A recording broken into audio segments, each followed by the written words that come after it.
Começa agora Brasilidade, uma prosa com quem é notícia na Rádio Brasil.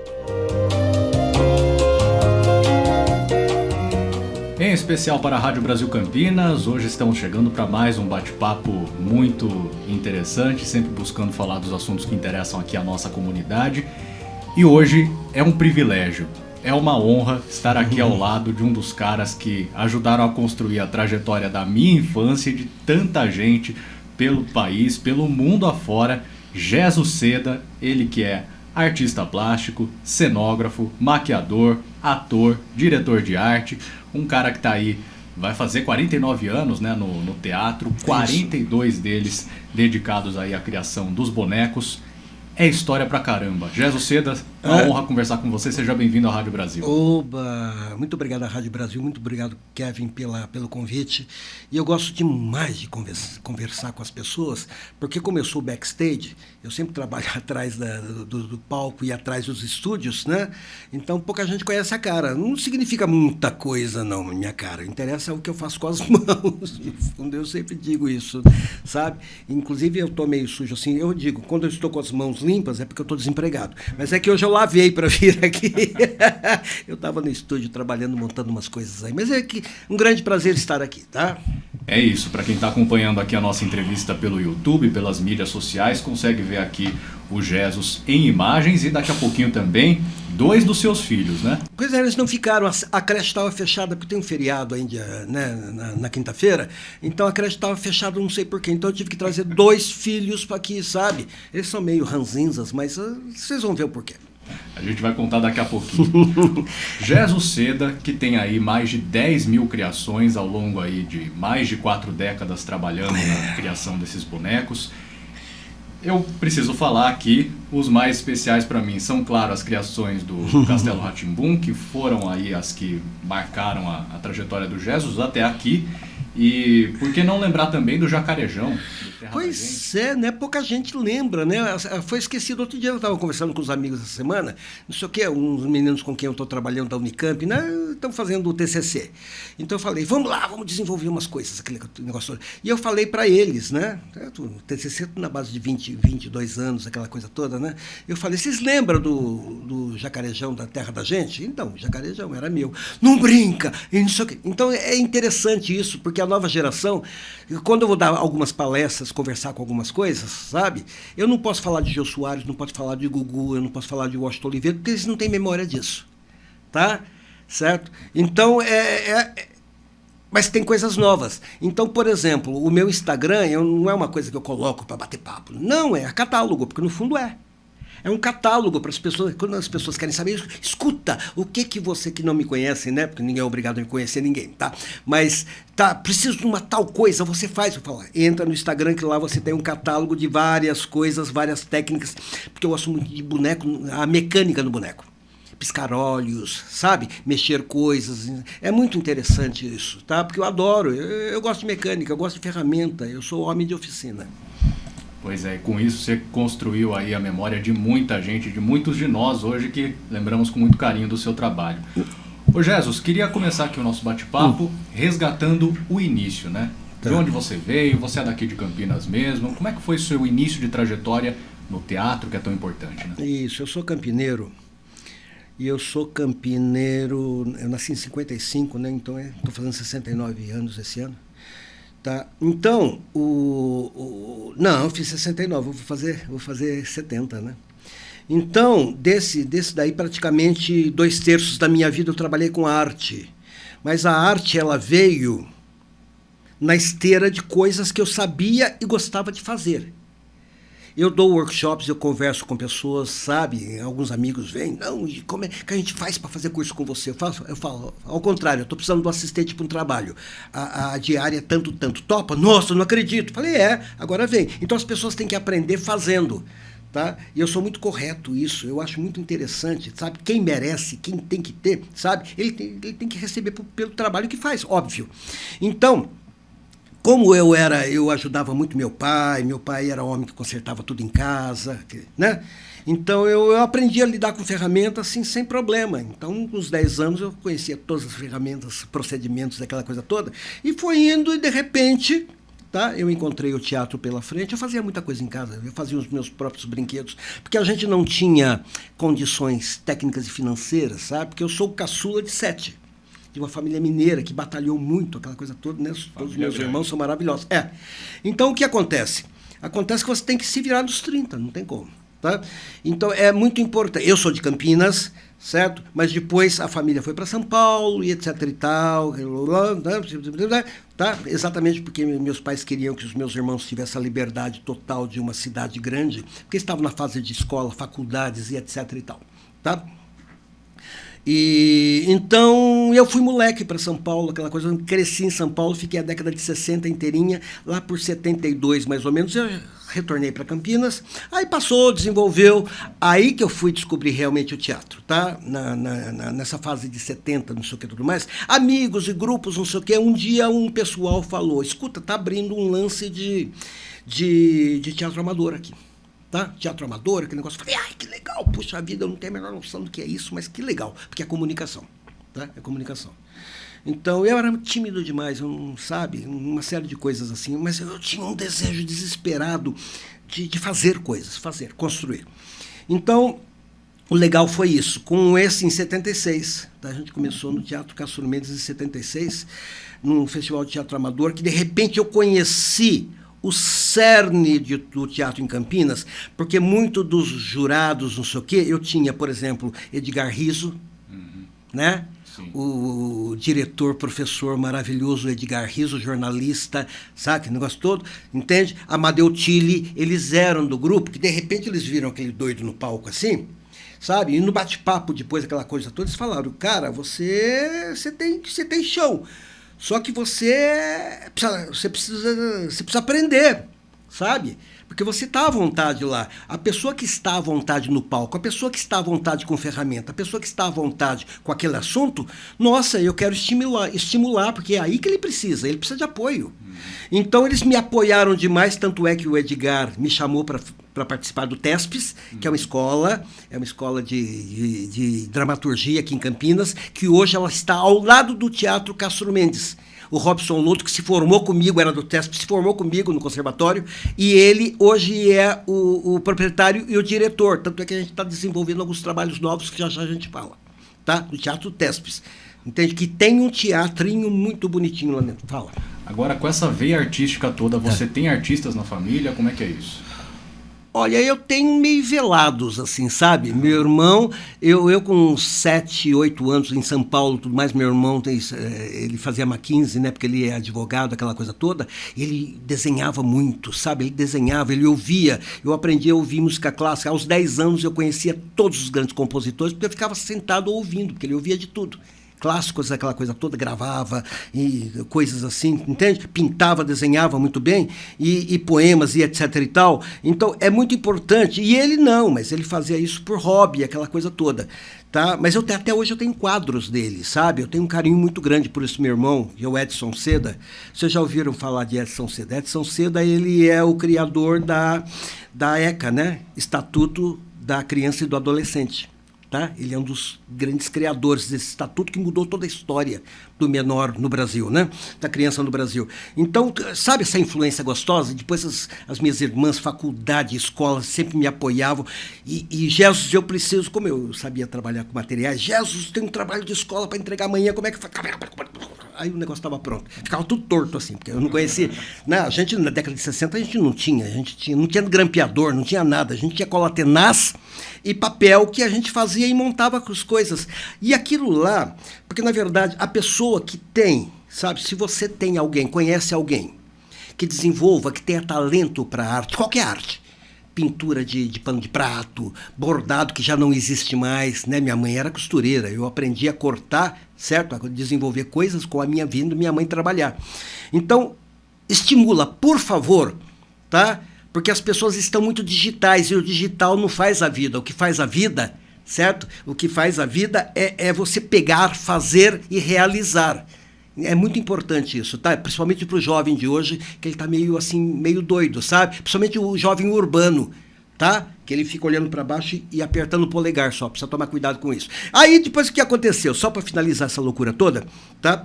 Comecei a fazer teatro, aquela coisa toda, e em seguida eu já me meti, tá, em algumas coisas de televisão, tudo mais, porque eu falei, tá? O teatro é muito bom em Campinas, aquela coisa toda. Só que se você quiser ganhar alguma coisa maior, você tem que ir para a capital, isso é óbvio.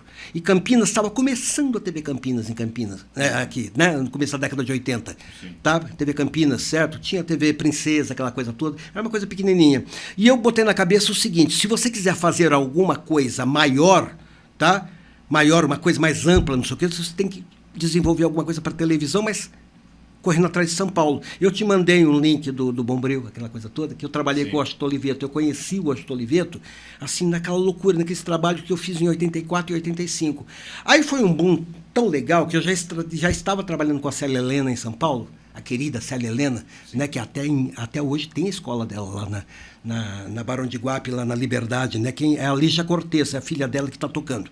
Então, são pessoas maravilhosas, assim, sabe? E dali já linkei com o Jô Soares, eu já estava trabalhando com o SBT por um bom tempo. Aí foi... E teve a cultura também, porque eu já fazia bambalalão.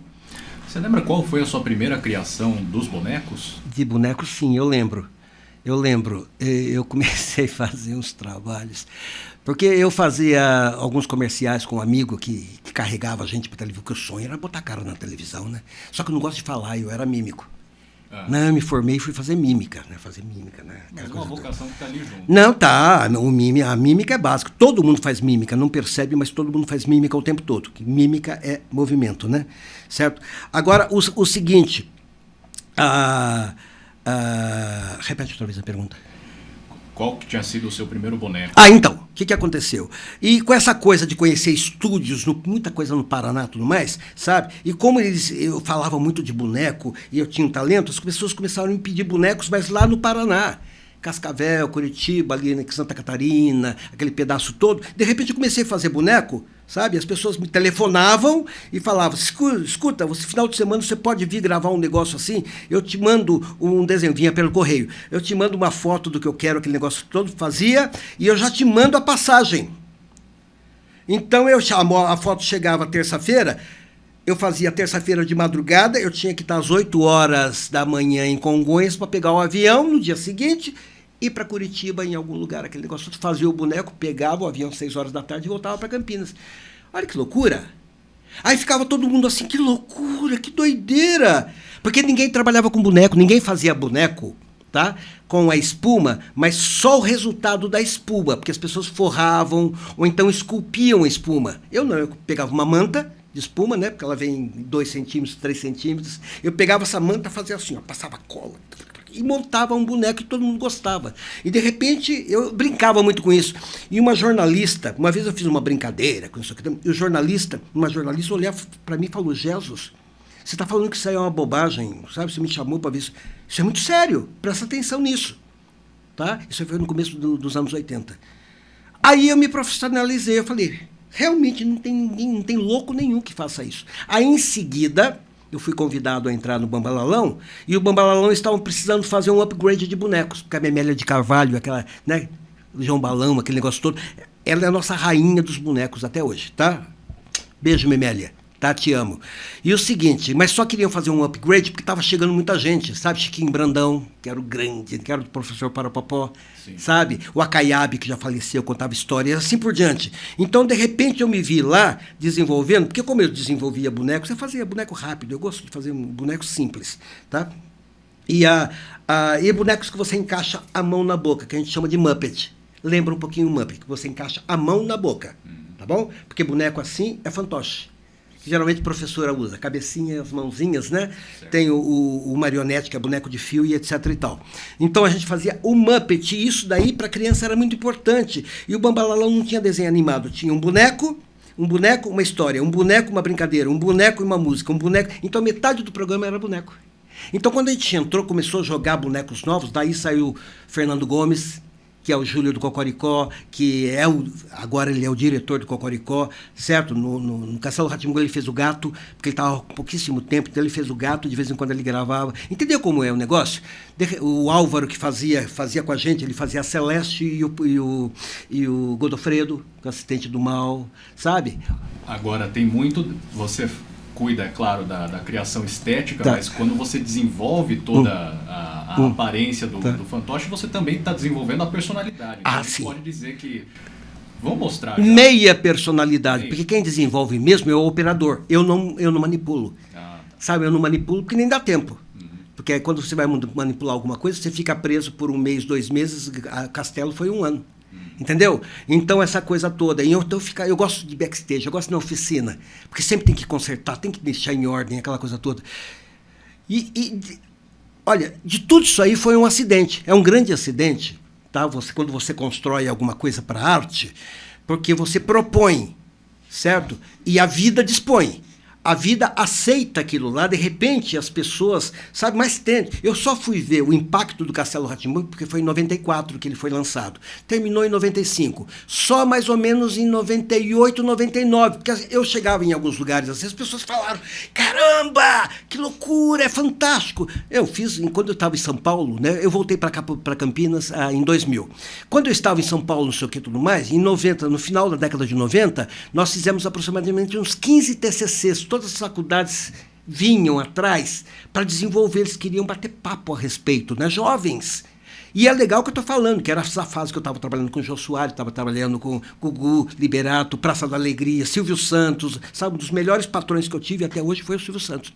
Sabe, ele era respeitado por absolutamente todo mundo. Deixa eu mostrar alguma coisa. Não, tá, pera um pouquinho. Tá, não, você vai falar, calma. Pro pessoal que está aqui nos acompanhando em vídeo. Não, pera um pouquinho. Não, você tem. Tá, esse aqui é o Kevin. Oi, Kevin, você tá bem? O Jesus me esconde, sabe? Ele me esconde e ele não deixa eu entrar. Você me trancou num saco. Eu sei, mas você tinha que vir num. Não, mas não pode, entendeu? Tá. Gente, eu tô brincando, mas quem faz a voz é o Álvaro Petersen. Até que é uma voz tão gostosa. Claro, minha voz é gostosa, seu bobo. Tá? Porque todo mundo gosta de mim. Oi, gente, tudo bem? Eu sou a Celeste. Primeira dama do castelo. A primeira dama do castelo, isso. Ai, que bom. Nossa, você é tão legal, sabe? Você trabalha aqui, né? Você faz pergunta para as pessoas. Eu estou conversando com ele, Celeste. Eu sei. É que eu quero bater um papo, porque é YouTube, né? YouTube todo mundo vê, né? É assim, que legal, tá? Aqui é o microfone, eu adoro microfone. Eu sei cantar umas coisas assim. Não vai cantar nada, Celeste. Fica quietinho. Deixa eu falar. Ah, tá bom, tá. Entendeu qual é o negócio? Isso quem fez foi o Álvaro Petersen. Eu fiz o boneco, estabeleci... Não, eu recebi um briefing do diretor, tá? Que era o Carl Hamburger. Beijo, Carl. Sabe, ele é pai de tudo isso. E nós temos que fazer uma cobra. Aí eu escolhi que a cobra, porque a jiboia é uma cobra brasileira. É claro que eu sou brasileira. Eu estou conversando com o Kevin. Me dá licença? Ai, tá bom, tá. Eu te amo. Eu sei que você me ama. Agora é o seguinte... Tá? Então, uma cobra brasileira, ela tá pintura você sabe? A pintura dela aqui, entende? E falou, aí a direção de arte falou, vamos fazer uma cobra cor-de-rosa, assim. Eu falei, legal, tá? Porque ela não tem nada a ver com o animal em si, mas ela é um personagem que, sabe, que está em casa. Eu acho muito legal isso. E ela tem que ser simpática. Claro que eu sou simpática. Dá licença, eu tô conversando com o Kevin. Ai, tá bom, mas eu te amo, viu? Eu sei que você me ama, fica quietinha, tá? Aí, quando colocou... sabe, na mão do Álvaro, aquela coisa toda, tá? Depois, um dia, você vai conversar com o Álvaro, sabe, se Deus quiser, e ele vai te explicar como que nasceu a Celeste. Eu nasci na sua oficina, eu sei! Deixa eu falar, tá bom. Então, entendeu como é a coisa? Essa personalidade toda aqui é uma coisa tão forte que a gente não tem controle. Porque isso aqui é o resultado de um trabalho muito bem feito e da competência de pessoas que não sabiam que sabiam fazer desse jeito, mas eles, assim como eu sou feliz em realizar uma coisa assim. Eles são felizes quando eles botam esse boneco na mão e muda a vida das pessoas. Isso é o chamado lúdico, gente. Por isso que a gente tem que... Não, é coisa de criança. Não, o lúdico, entende? A pessoa está morrendo, entende? E o que segura a barra dela, entende? Até o final da vida é o lúdico. É a imaginação, é como você aceita a vida. Entende? Você vai se adequando. Por isso que é muito importante o teatro, a música, a poesia, a literatura, a arte, tá? Porque nós somos metade metade matéria orgânica e a outra metade é arte. Põe isso na cabeça. O lúdico é uma das coisas mais importantes que nós temos. E é de graça. Claro que é de graça. Porque eu sou... Não, Celeste, desculpa. Eu tenho que levar... Não faz isso... Não, tudo bem, fica quietinho. Tchau, Celeste. Entenderam qual é a história? Não tem jeito. Não depende de mim, tem que ser ela. Agora, ô Jesus, você avalia que mudou muito a forma como as crianças, os adolescentes prestam atenção a fantoches, a essa coisa mais lúdica da década de 90 para hoje? Sem dúvida. Sendo que eu te falei, a gente começou isso aí tipo 83, quando eu entrei no Bambalalão, que já tinha. Então todo mundo lembra do Sapo Agapito, né, que era a Memélia de Carvalho que fazia. A Ellen, sabe? Primeiro foi a Memélia que fazia o Sapo Agapito. Depois tinha um outro personagem que a Ellen fazia, não lembro, mas era da Memélia também, que para fazer... o Pato Lero Lero, que era um patinho, era uma luva, que a Ellen Helene... Sabe? Sabe, é maravilhosa a Ellen Helene. Você procura a Ellen Helene. Todas essas vozes maravilhosas que vocês ouvem em publicidade é da Ellen Helene. E ela que me levou para o Bambalalão. E ela, para fazer o Pato Lero Lero, ela botava uma caneta na boca, ou então um lápis. Porque ela falava assim. Porque o pato faz assim, entende? E assim, entende? É genial isso. As coisas partem de uma maneira muito simples. Sabe? E quando você faz boneco, você não tem que fazer uma coisinha bonitinha, engraçadinha. Não, você tem que fazer uma pessoa, você tem que fazer você tem que fazer alguma coisa, tá? Uma coisa íntegra, tá? Porque aquilo se pegar, você vai fazer o resto da vida. O Álvaro até hoje ele se apresenta para o mundo, né? Porque pouca gente sabe quem é que estava atrás, né? Só quem procura, tá? Então o Álvaro, ele, quando ele vai fazer alguma coisa para apresentar o Álvaro, ele fala: oi, gente, sabe? Vocês me conhecem por... Então todo mundo já identifica a Celeste, mas não sabia a cara do... Tá? Hoje ele é muito conhecido e tudo mais, tá? Porque ele é ator, faz televisão e etc e tal. Então é muito importante. Então você pergunta, tá? Qual é o primeiro boneco? Eu tenho um boneco que eu usava no teatro, né? Que era uma dupla, né? Era uma tartaruga e uma samambaia, que era Speed Flora, que eu usava no palco. Porque eu deixei a mímica, porque eu era mímico, eu não gosto de falar em cena, não gosto de falar em cena, tá? Minha voz é terrível em cena. E então eu gosto muito da mímica. E a mímica, quando veio o boneco, substituiu aliás, incorporou. A mímica incorporou, porque na verdade um boneco é uma mímica com o visual no fundo. Tá? Se você pensar nisso. E eu tinha Speed Flora, Speed é uma tartaruga, e a Flora, tá? Que eu fiz para aquela música, o filme em cartaz era Endless Love, sabe? Lembra? Aquela música, My Love, There's Only You in My Life. Lionel Richie e a Diana Ross cantavam. Então eu botava os dois cantando. E eu saía, porque na verdade eu não sou bonequeiro de gabinete, que tem não sei o quê, bota o boneco aqui, você me dá uma cãibra. Ai, que saco. Então eu fazia o boneco que incorporava, fazia uns braços falsos, e quando eu fazia no palco, eu descia para a plateia. Então o boneco cantava ao lado das pessoas e ficavam fascinados com isso. Tá? Era uma coisa cinética, né? Cinético quer dizer que você movimenta, que você aproveita o espaço, aquela coisa toda. Isso modificou uma série de coisas. Então eu tenho hoje pessoas que me apresentam para os filhos e para os netos e falam: escuta, eu aprendi vendo esse cara fazendo material que ele trazia o boneco para a plateia. Não ficava só preso lá de longe. Então isso é uma delícia e é uma forma de você desenvolver. Tá, desculpa, eu falo muito, né? Imagina.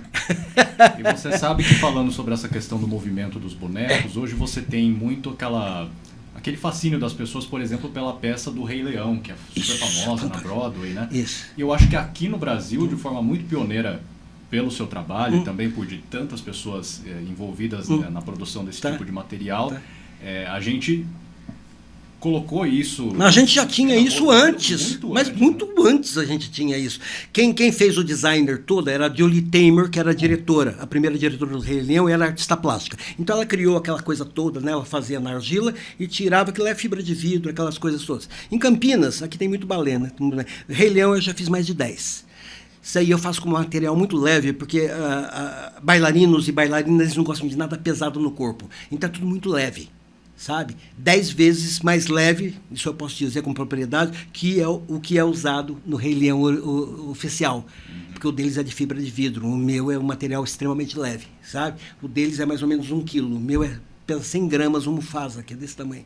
Sabe, os caras, aquele negócio. Porque é tudo muito. Muda o centro de gravidade, essa coisa toda. Então, essa tecnologia você tem que procurar em cada situação.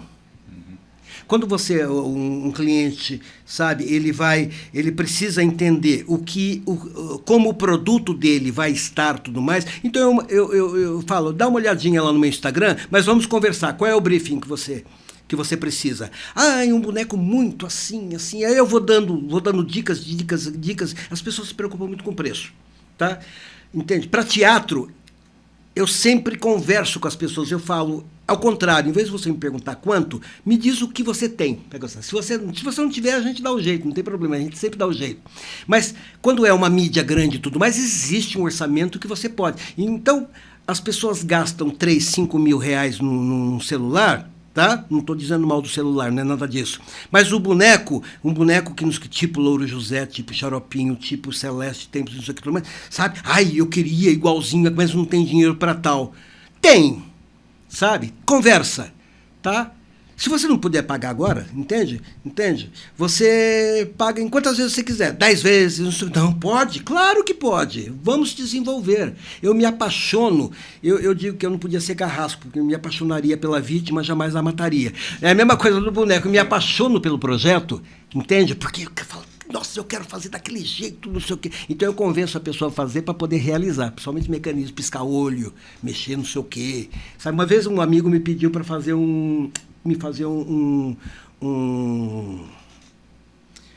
cachorrinho, o cavalinho que tem um chifre aqui, é um unicórnio. Que ninguém manipulava, era o Álvaro. Tá? Eu fiz ele piscando e as asas batiam. Tá? Ele era desse tamanho, uma asinha assim, batia. O cara ficou louco, falou, que coisa incrível, que coisa louca. Eu falei, mas tem que ser. É o que as pessoas esperam do unicórnio, que ele tenha asa e a asa bata. É genial isso. Tá? Então você muda, você vai mudando, você vai direcionando a arte maior do que simplesmente um material que você vai colocar no ar para vender um produto, tá? Ou uma ideia, você melhora a ideia das pessoas. Essa é a função do artista, é a função do lúdico. Você precisa mexer, porque aquilo lá vai transformar a vida das pessoas à volta. Sabe, muita gente que às vezes liga para mim e fala, Gerson, eu trabalhei com você em tal produção. Eu falo, desculpa, eu não lembro. Não, foi tal produção, aqui eu era assistente, não sei o quê. Eu falei, você gostou de trabalhar? Ele falou, nossa, você mudou completamente a história. Eu falei, que legal, o que você está precisando? Eu tenho um cliente assim, então era muito legal. Então eu preciso tomar muito cuidado, sabe, porque eu sempre fui muito correto, muito correto em tudo. E eu conheço, se eu não conheço, ou alguém me conhece, ou eu conheço, de trabalhos que foram bem feitos nesses 42 anos de boneco. Tá? Eu lembro, você me perguntou do primeiro boneco. Eu lembro dos primeiros bonecos que eu fiz para Curitiba, que eu fiz não sei o quê, sabe? Então, mas eu não tinha era uma bobagem, eu não tinha tecnologias. Aí eu fui apanhando, levando umas lambadas, aquele negócio todo. Então eu vou estruturando a pessoa para quando é um boneco assim, sazonal. Por exemplo, fiz um coelhinho com um amigo que está no Instagram, tá? Que é o Barbati, Rogério Barbati. Nossa, é um ator, um produtor maravilhoso, um artista fantástico. Eu falei, você vai usar só na pasta? Então eu vou fazer um bonequinho assim, que ele tem, né, mexe bastante, assim, ele está no Instagram, né? Um coelhinho cor-de-rosa. Que é uma coisa sazonal, mas se é uma coisa que você vai usar para um programa e tudo mais, ele tem que ser feito de forma que ele está como primeiro, lá em cima, tá? Então, esse daí. Então, é muito legal esse coelhinho, porque eu falei para ele, você vai usar uma vez só, então vamos fazer de uma forma bem engraçada, bem flexível, para você mandar mensagem. Então, é isso daí. Agora, se é um coelho profissional que você vai usar para uma sequência, tá? Então, você tem que tomar cuidado, né? Se for, tipo, uma coisa assim que vai ser muito grande, eu falo, já faz 2. Uhum. E eu aprendi isso com Castelo Rá-Tim-Bum. Castelo Rá-Tim-Bum foi um boneco para cada, era um boneco de cada. E não tinha... Sabe? Às vezes a Celeste estava meio torta no ar, eu ligava para a cultura e falei, estou indo lá para resolver a Celeste. Não, o que aconteceu com a Celeste? Ela está com o olho torto, meu Deus do céu, ninguém arrumou. Eu ia lá, em 10 minutos eu botava o olho da Celeste no lugar. Agora, isso que eu ia perguntar. Você sente que tem muito de perfeccionismo no seu trabalho? Eu tenho que ter. Tem que ter, porque quando você trabalha com mídia, né, quando você trabalha né, você dá a cara a bater do seu trabalho, entende? Às vezes eu ligo para a pessoa que está com a peça, mas como é que está o boneco? Não, a gente está usando. Falei, como que você acondiciona esse boneco? Ah, ele fica guardado no seu... Não, você tem que arejar, porque quando você for colocar, esse negócio está com cheiro ruim, você não pode... E geralmente quando tem peça infantil, as pessoas levam o boneco para cumprimentar as crianças. As crianças não podem chegar perto do boneco ele cheirando mal. E outros bonecos têm que estar lindos. Sabe? Vamos substituir, me manda foto, aí vou lá, vamos substituir tal coisa. Não, não tem problema não, a gente dá um jeito. Para melhorar, porque o material que está acontecendo é a sua cara de trabalho, é o seu cartão de visita. Eu não admito de jeito nenhum um boneco meu quebrado sendo mostrado para o público, de jeito nenhum. Tem muito da experiência sensorial também, né? Ah, total. Você tem que ter um respeito muito grande pelo público, sabe? Não é um lance comercial, não é pelo outro. E se o outro te valoriza, sabe? Se o outro, entende, quando encontra assim com você, nossa, que legal, que bacana, sabe? É o respeito, sabe? Que tem gente que faz de tudo da vida e não consegue uma coisa assim, né? O respeito, essa coisa, né? É que eu estou falando, de repente, quando eu fui ver, o Castelo, ele fez parte de uma geração que as pessoas mudaram a forma de lidar com os filhos e levaram os filhos para assistir mais teatro, para prestar mais atenção em boneco, em TV. Eu estou até preocupado que o Brasil tá sem trabalho de boneco no ar. Hoje eu recebi uns amigos, não sei o que, eu falei, cara, vamos fazer, porque não tem boneco no ar. Tá? Porque todo mundo lembra de 2 bonecos, sabe, que são de amigos meus, tá? Eu vou falar porque não tem problema, tá? Um que é o Xaropinho e outro que é o Louro José. Ambos foram alunos meus de trabalho. Eles iam na minha oficina, aqui, não sei o que, tudo mais. E um dia, de repente, eu fiquei sabendo, inclusive eles me ligaram, Jesus, aconteceu o projeto, que legal, obrigado. Eu falei, não é comigo que você tem que falar com o público agora. Tá? Eu estou aqui e, sabe, e são amigos, assim, de bater papo mesmo, de telefonar, entende? São pessoas maravilhosas. Então, é muito importante. A responsabilidade do homem de comunicação, da pessoa de comunicação, é muito grande. Cuidado com o que se fala, entende? E se você falar alguma coisa que você achou que não deu, e tiver possibilidade, fala, ó, gente, deu encrenca, tá? Por algum momento, um negócio coloquial, saiu isso, desculpa. A pessoa fala, nem lembrei. Não, alguém lembrou, tá? Então, sabe, você como figura pública, é importante o tempo todo. Você é sempre uma figura pública, mas em termos de mídia, você tem que respeitar quem está daquele lado, quem está do outro lado do microfone e do vídeo, não é verdade? Com certeza. É. A gente percebe isso também aqui no rádio, né? Isso. A responsabilidade que a Total. gente tem quando Total. a gente vai falar e transmite ideias, né, que acabam contagiando outras pessoas. É uma responsabilidade muito grande. Agora, ô Jesus, queria voltar um pouquinho nas curiosidades da criação, né? Tá. Quando um cliente chega para você, eu tô com uma ideia tal, você vai do zero mesmo, então ali nos rabiscos mesmo, nos desenhos, e aí vai formatando isso com o cliente, como é que funciona? Isso. Eu vou falar uma coisa estarrecedora para vocês, eu não desenho. Não desenha? Eu não desenho. Eu apresento, tanto é que tem o meu catálogo lá, que é o Instagram, meu Instagram é Jesus Seda 08. É um catálogo que eu deixo para as pessoas se organizarem. E me lembra de contar uma coisa a respeito de catálogo, tá? Já. Porque eu esqueço um monte de coisa. Tá? Agora, eu não desenho, eu apresento, eu falo pro cara, às vezes eu digo... Porque, na verdade, o papel aceita tudo. O papel aceita cor, forma, aquele negócio todo. Mas quando você enfia um boneco na mão e joga uma personalidade, né, que nem a Dona Maria que estava aqui brigando comigo no ar, ela é terrível, sabe? Ela é terrível. Então, quando você encaixa a mão no material e você faz um material, por exemplo, o Caco, que é o Kermit, né, tudo mais, sim, entende? Ele é simplesmente uma meia, se você for ver, porque o Jim Henson faz assim, ele muda a expressão do Caco. E quando a gente vai fazer teste com bonequeiro, que precisa de alguma forma, você não dá um boneco maravilhoso, você dá uma meia. Se ele te convencer com a meia, pronto. Entende? Porque a mão dele tem que ser genial e o que ele diz, tá? Porque o boneco está aqui dentro. Está aqui dentro e, no caso do boneco, e como você trabalha com esse material. Você cria a alma do boneco. Você cria, você tem uma responsabilidade muito grande, porque você está deixando sair de você, tá?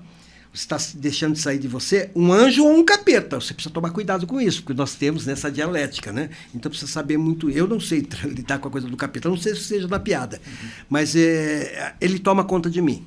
Realmente ele toma conta do criador. Então, geralmente, eu mostro para a pessoa, sabe? Eu faço um protótipo rapidinho, assim, e faço. Ele fala, não, mas você já fez. Quando você fez isso? Não, eu fiz enquanto a gente estava conversando. Exatamente para você entender qual é a mecânica do boneco. O boneco, ele é muito mais do que essa bobagem que você está falando, né? Eu tenho essa liberdade de falar com alguns amigos. Gente, pensa maior. Olha só o que você pode conseguir. Não tem que ter um boneco que pisca, porque é mais caro, porque os mecanismos é mais fácil. Você gasta mais tempo fazendo o mecanismo do que o próprio boneco. Então eu falo, para com essas bobagens que o boneco que pisca, não sei o que e tudo mais. Depende, né? Porque às vezes o boneco que você precisa, como nesse coelhinho que a gente viu agora há pouco, é o tipo da coisa que é uma brincadeira. Sabe, o boneco ele é sempre, para mim, 100 vezes mais do que você imagina. Porque quando enfia na mão de um bonequeiro profissional e tudo mais, ele brinca, você fala, caramba, como é isso? Na verdade, porque o boneco, quando as pessoas apresentam um boneco, você coloca, ai, que lindo, nossa, que genial, até dura um minuto isso aí. Daqui a pouquinho, o boneco está ali do lado, não tem mais. Agora, quando o boneco está com a vida, que nem a Celeste veio, eu sei que você está aí, fica quieta, não abre a boca. Quando a Celeste vem e abre aquele negócio tudo, ela toma conta da coisa, ela não deixa ninguém falar. É terrível. Sabe? E depois eu trouxe um irmão dela aqui também, que vocês vão conhecer. Pois é, eu acho que ele está com ciúme ali. Está com ciúme. Então, essa coisa... mas, Jesus, você não desenha? Não, eu sou escultor, eu não sou desenhista. Então, eu prefiro montar para explicar para as pessoas como é o tridimensional da ideia dele. Sabe? Da ideia dele. Mas como é que faz? Você não sei.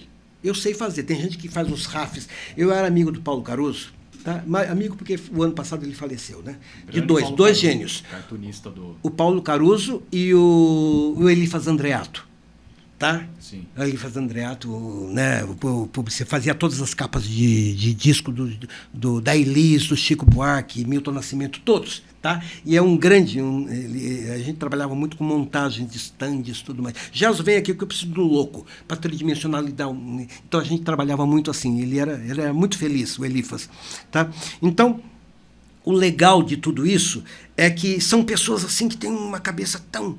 Sabe? Então, quando eles jogavam a ideia, eu já... É isso que você precisa? Mas caramba, de onde você tirou isso? Não, enquanto você foi falando, a gente foi fazendo. Tá? Por exemplo, esse ratinho que é do né, Castelo. É do Castelo. Ele é massinha e esse ratinho ele tem no máximo 15 centímetros, porque ele é stop motion, não é verdade? Só que eu fiz isso aí porque um amigo me pediu, olha lá, ele ia fazer uma homenagem dos 30 anos, lá, acho que em Araraquara, não lembro a cidade aí no interior, e eu mandei os bonecos para ele. Ele falou, você vai mandar os bonecos para mim, mas são seus? Eu falei, você está pedindo e é legal, tá? Então eu fiz o ratinho, porque o ratinho não dá para fazer de palco, né? Porque era um espetáculo de teatro. Então eu fiz ele grande, porque quando a gente montou esse espetáculo em São Paulo, tá? Que foi montado acho que 17, 18, alguma coisa assim, ou 19, não sei. Eu fiz o ratinho grande para todo mundo ver de longe. Porque quando o ratinho entra, desaparece tudo. Quando entra a música do ratinho é uma coisa de louco, tá? Entende? Isso que é do Helios Skind, né? Ele fazia as músicas. Helios Skind, que fazia, né? O Abu Janra, que fez as músicas todo o Castelo, isso aqui tudo mais, aquele negócio todo. Todo mundo chega e ele fala, eu fiz as músicas do Castelo. Ele fala, você faz a música do Ratinho? Eu falo, não é minha, é dos Skind, que é amigo. Então tem essas coisas, sabe? Então é genial isso. É uma coisa assim que vai no inconsciente das pessoas, tá? Que toma conta delas. As pessoas ficam alucinadas quando eles veem isso. Principalmente quando você expõe, sabe? Você expõe um material assim, porque na verdade é o ratinho de 15 centímetros. Mas quando você joga um ícone, porque isso aí é um ícone, né? Sim. Você tridimensionaliza a ideia, tá? E faz uma brincadeira em cima da música, é coisa de louco. Por exemplo, você ouve uma música com alguém cantando Chico Buarque, aquele negócio todo, mas quando o Chico pega o violão e canta alguma coisa, você para e fala, caramba... Como que ele consegue fazer isso? E ele fez isso numa época que era extremamente proibida. E ele falou, não estou nem aí, a arte é necessária e eu vou fazer. Quem não quiser, que me prenda. E ninguém nunca chegou perto do Chico, né? Sabe aquelas coisas. Mas isso aí é uma outra conversa. Mas é importante isso.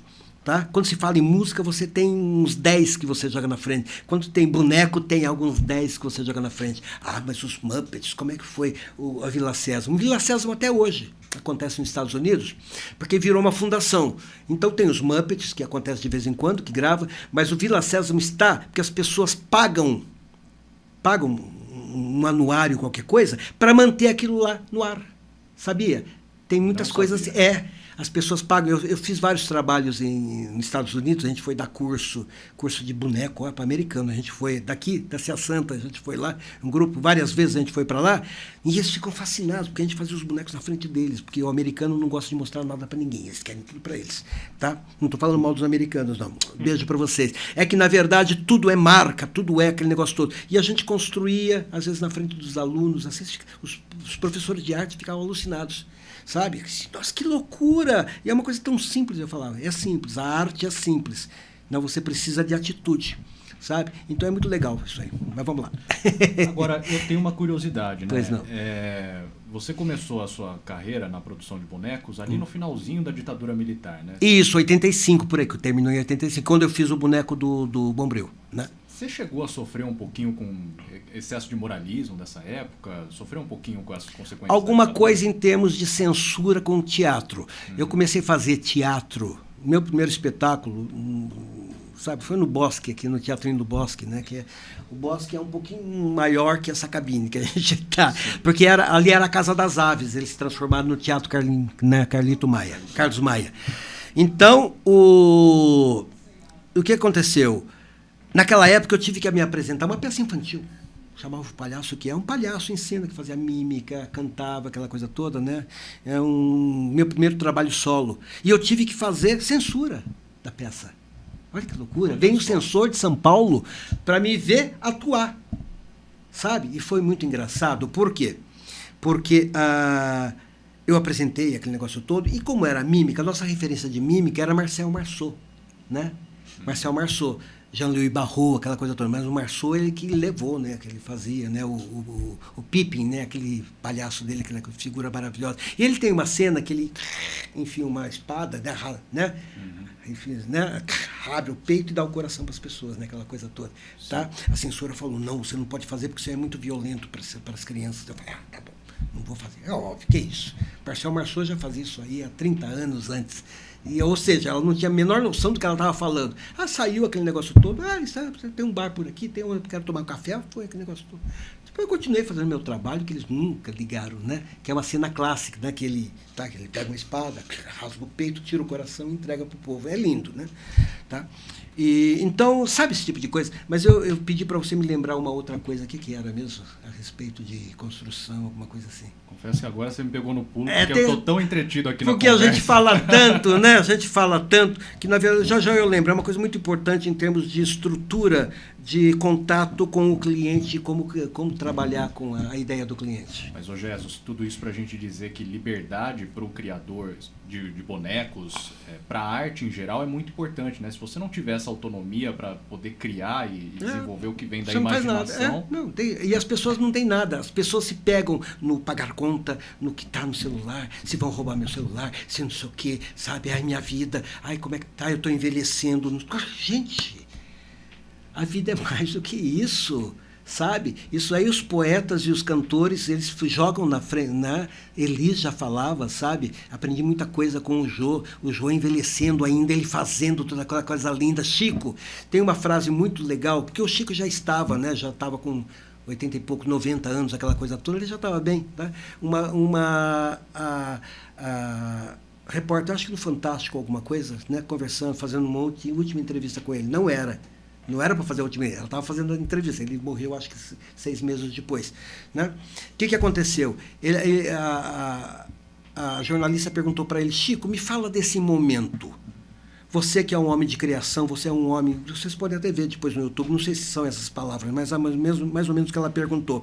O que você acha desse momento? Porque você sempre foi um homem ativo, aquela coisa toda de fazer, de criar, de dirigir. Como que você está sentindo? Ele falou, é um desperdício.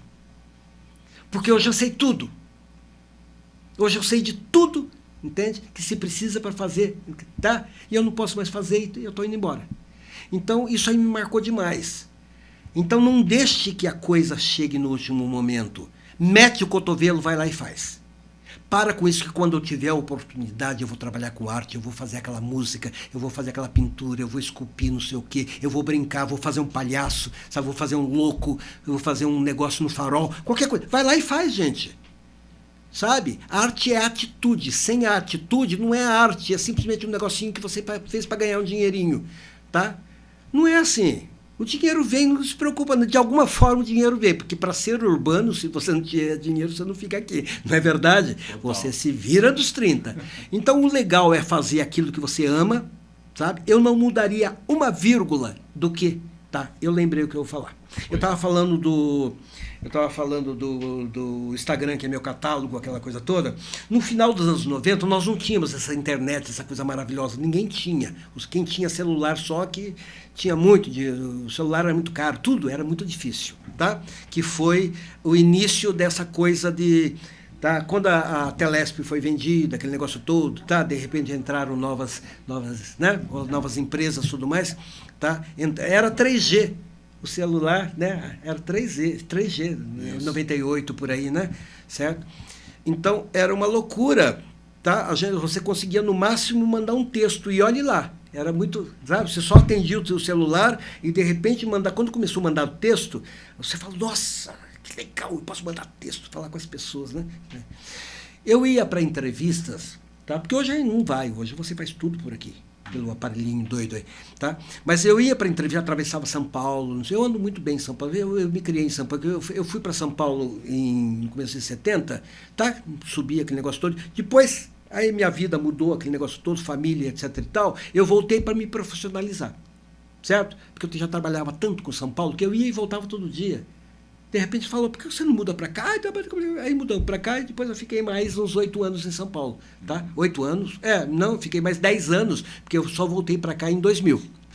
Cansei de São Paulo. Eu trabalho com São Paulo todo dia. Mas aquele negócio de você ir para São Paulo, você não vai para lugar nenhum. Você perde muito tempo, né? Você leva 5 horas para ir fazer uma reunião e voltar. Não existe mais isso. E eu ia para reuniões. Aí as pessoas olha que petulância. Olha o que eu estou falando. Isso aí foi mais ou menos 98, 99. A petulância. Eu ia para reuniões, as pessoas, não, a gente quer desenvolver alguma coisa assim, aquele negócio todo, tá? Você trabalha com boneco, você foi indicado, aquele negócio todo, tá? Você tem um catálogo, alguma coisa? Eu olhava no relógio e falava, 11h30, liga na TV Cultura. Tinha programa meu. A reunião era às 9 horas da tarde, liga na Gazeta, que tem boneco, sabe? Era às 2 horas da tarde, liga na Bandeirantes. Eu tinha isso aqui, porque eu tinha 55 bonecos no ar, simultaneamente. Em todos os canais, que é da TV Cultura até a Bandeirantes. Olha que petulância isso, né? Do 2 ao 13. Do 2 ao 13. Em São Paulo, né? A Gazeta, eu fazia um programa com o Falcão. Olha, o Falcão fez um programa e durou 6 meses, né? Porque é uma loucura, porque eles não tinham dinheiro e o Falcão era, né? É uma delícia trabalhar com ele, porque ele era maravilhoso. E tinha o Mick Jag. Mick Jag, que era o mascote dele, tinha uma janela e tinha um jegue. E esse jegue fazia de tudo, mexia a boca. Tem um cavalo que eu fiz, o Máximos, né, de balé, que é da Disney, tá, que é réplica do cavalo da Disney, que vocês vão ver agora. E era mais ou menos isso. Então, por alavancas e gatilhos, aquela coisa toda. Tá? Não, pera um pouquinho, eu sei gatilho, eu sei, eu já te apresento, pera um pouquinho. Tem um cara de gatilho aqui que vocês vão gostar. E ele... Tá? O Mick Jag, ele batia papo com... E quem fazia era o Álvaro Petersen também. A gente sempre teve, sabe? Esse grupo de amigos, assim, círculo de amigos, a gente sempre trabalhou junto. Então, essa petulância, eu tinha 55 ou 60 bonecos, sabe? Trabalhando em todos os canais. Então, essa mídia toda, fora o que tinha em teatro acontecendo, sabe?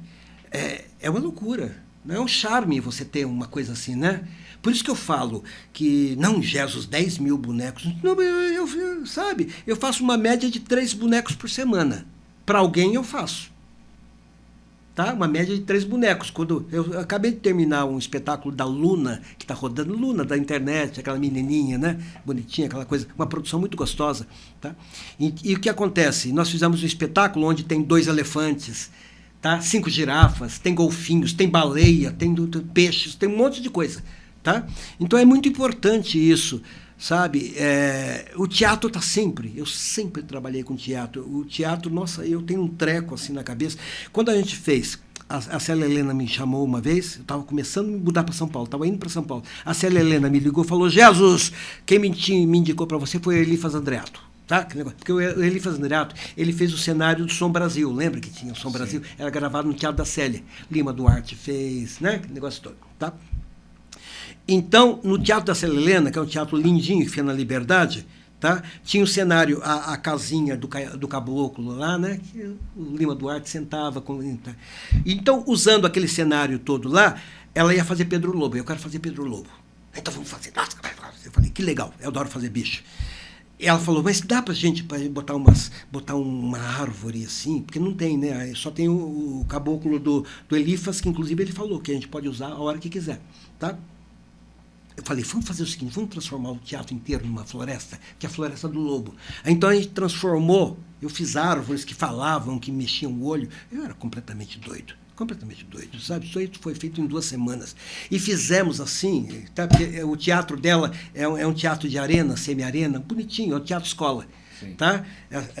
É um ágora, como é o ágora, né? Tem as escadas assim, aquele negócio todo, e o teatro é uma plataforma no meio, assim, tipo um tablado da Maria Clara Machado, né? Um negócio assim. E fizemos aquele. Então as pessoas entravam, ela estava assim, uma floresta, sabe? Eu gostava muito de fazer material de espuma para baleia. Então, falei, vamos fazer. Ela falou, Jesus, como que você conseguiu fazer? Tanto é que naquele trabalho lá, tá, aconteceram 2 prêmios governador de estado. Me deram um prêmio pelos bonecos, sabe? Então eles fizeram questão de dar um prêmio pelos bonecos, ficaram muito gostosos, e um de cenografia. E o prêmio foi para o Elifas Andreato. Eles falaram, Jesus, você que fez? Eu falei, não, gente, eu dei um prêmio governador para o Elifas Andreato, que é meu amigo. Processo de criação, né?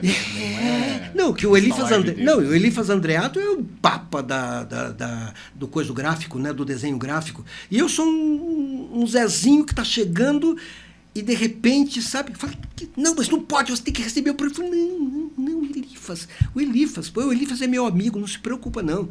Eu dei um prêmio para o Elifas Andreato. É fantástico isso. Sabe? Que foi a mesma coisa que aconteceu com o boneco da Bombril. Desculpa misturar as coisas. Não, por favor. Tá? Que é o seguinte, que eu fiz o boneco, essa história é muito comprida, não vou esticar não. Eu fiz o boneco e ele ficou guardado por 1 ano. Eu criei aquele bonequinho, tá? Que foi em cima da embalagem do Bombril.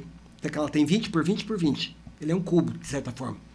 E eu falei, eu preciso fazer alguma coisa de nível nacional, porque senão vai ser muito complicado. Eu preciso, né, expandir. Aquela coisa toda. Eu já fazia Bambalalão, mas eu falei, eu quero fazer uma coisa a nível nacional para mostrar a cara, né? Tá? Aí o que aconteceu? Eu fiz aquele boneco e guardei. Nossa, foi um tempo. Foi eu e um grande amigo de Campinas, Renato Prata, que trabalhava comigo, tá? Beijo, Renato. Grande abraço, tá? Renato Prata. E o que aconteceu? Eu fiz esse boneco e guardei, porque a gente tinha muita coisa para fazer, eu terminei, né? Sabe? Achamos, porque foi aquela fase que você falou do fim do regime militar e o Brasil não importava nada. Nós não tínhamos nada importado. Não se podia. Tudo nacional. Tudo nacional era a proposta deles. Então a gente não tinha rádio controle, não tinha nada. Então nós tivemos que inventar sistemas elétricos, sabe? Joystick elétrico. A gente tinha acesso, não tinha dinheiro para nada. Fiz aquele boneco, deixei guardadinho, aquele mexe-boca, olhos, né? Mexe-olhos, pálpebra. Então vocês vão ver daqui a pouquinho o que é. Eu deixei guardado. E um dia eu falei, vou para São Paulo, aquele negócio todo, tá? Minha namorada era bailarina, eu vou fazer um trabalho no estágio, que fica na Augusta. E o ADPZ, onde ele trabalhava, era no final da Augusta. Eu falei, faz o seguinte, eu desço do ônibus, você desce do ônibus, eu vou até lá, tá? A gente foi de ônibus para lá. Tá? Eu faço a entrevista com ele, aquele negócio que ele não sabia, não me conhecia, nada. Eu falei, depois da volta eu passo, te pego e a gente volta para Campinas. Olha que loucura. Você foi de surpresa. A ignorância é uma bênção, né? Não é verdade? É uma bênção, que é a ousadia. Fiz exatamente isso. Aí cheguei lá, apresentei para ele. Há 1 ano atrás eu tinha feito o boneco. 1 ano depois, 1 ano mesmo, sabe? 10 meses, 1 ano. Eu levei para ele lá, tá? Eu consegui entrar. Não se marca a reunião, é a mesma coisa falar, chegar em Roma e falar, escuta, onde é que é o Papa? Eu preciso bater o papo com ele. É mais ou menos, que ele era o Papa da publicidade. Então, entrei, aquele negócio todo, tá? Aí veio um sujeitinho baixinho, assim, né? Ele usava umas roupas extravagantes, por isso que ele era bom. Tá? Então, você está me procurando? Eu falei, isso aqui, tudo mais. Eu fui indicado por uma ex-esposa dele. Tá? Sua esposa, ela está bem. Não, ela está bem, que legal. Eu trabalhei com ela. Que bom que vocês trabalharam. Tá? Qual é o seu nome? Tá, eu falei, você tem a conta da Bombril, não tem? tá? Eu estava 2 minutos lá dentro. Você tem a conta da Bombril? Eu falei, tenho. Gozado, a gente acabou de sair de uma reunião a respeito, não sei o que tudo mais, sabe? Eu falei, eu faço bomba lá. Não, ai, adoro boneco. Ai, eu trouxe uns bonecos para você. Ai, que lindo, não sei o que. Posso chamar a minha equipe? Eu estava 5 minutos lá. Aí, minha equipe de criação, para te conhecer? Eu falei... Estava na cara do gol. Cara, eu falei, mas não é isso. Aí eles pegaram os bonecos que eu usava no Bambala. Ai, que lindo, não sei o que nem criança. Eu falei, não é isso que eu quero te mostrar. Eu quero te mostrar isso aqui. Eu tirei o Bombril, botei em cima da mesa e comecei a mexer. O que está no comercial. Ele falou, gente, ele tinha acabado de sair da reunião, eles não sabiam o que ia fazer com a Bombril. Se eu viesse um ano antes, não ia acontecer nada. Eu estava no dia e na hora que ele precisava. Você acredita nesse tipo de coisa? Provavelmente você pode ter salvado a empresa ali, né? Não, e no fundo, depois ele ganhou o Leão de Veneza, ganhou, aí ele começou a me disputar na DPZ, queriam que eu fizesse, só que eu falei, não, Gels trabalha comigo, vai lá vocês acharam, não sei o que, ele começou a brigar por mim, e depois em outros trabalhos, não sei o que, ele começou a falar, tem um cara doido aí que faz uns negócios doidos, que é de Campinas, aquele negócio todo. Entendeu qual é o negócio? Então eu digo que arte sem ousadia é um artesanato. Sabe, um artesanato que se faz aos milhares, não, o seu é especial. É aquele que vai marcar, entende? Vai marcar e depois você tem um compromisso muito grande com ele, porque você tem que respeitar demais tudo que você faz. Porque aquilo lá, na hora que bater, entende? Você tem que levar, porque as pessoas querem ver aquilo. Não é verdade?